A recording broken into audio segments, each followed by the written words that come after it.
Alam nyo ba, no more Xylane na po. Yes po, no more Xylane na. Kasi, naging buo yung desisyon ni Elaine. Nakipaghiwalay siya kay Saidi.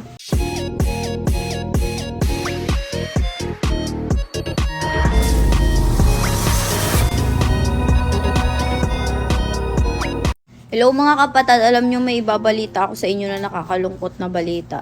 Alam nyo ba, no more Xylane na po. Yes po, no more Xylane na. Kasi, naging buo yung desisyon ni Elaine. Nakipaghiwalay siya kay Saidi. Kaya hindi na namin alam kung paano sila ulit pagbubuuin. Pero, gagawa pa rin tayo ng paraan para mabuo sila ulit. Pero, hindi pa man sa ngayon. Pero, sana soon, magkabati na sila. Tsaka hindi ko naman talaga alam kung sino naglagay nung panty na yun sa bag ni Saidi. Wala talaga kaming kinalaman doon. Ewan ko kung paano yun napunta doon. Tapos napagbibintangan na rin ako ni Elaine na siguro daw mayroon kaming secret relationship ni Saidi dahil nga sa pinagagagawa ko dati. Naintindihan ko naman sa Elaine kung natotrauma siya sa mga pinagagawa ko dati. Pero promise ko sa inyo mga kapatid, hindi ako ang naglagay nun.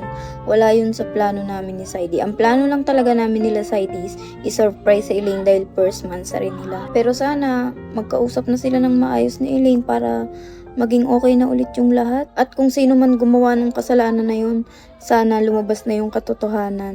Sana makonsensya ka naman sa ginawa mo kasi tignan mo yung epekto. Naghiwalay yung dalawang taong nagmamahalan ng totoo dahil lang sa kasinungalingan na ginagawa mo. At sana mga kapatid, isupport nyo pa rin ang Xylane.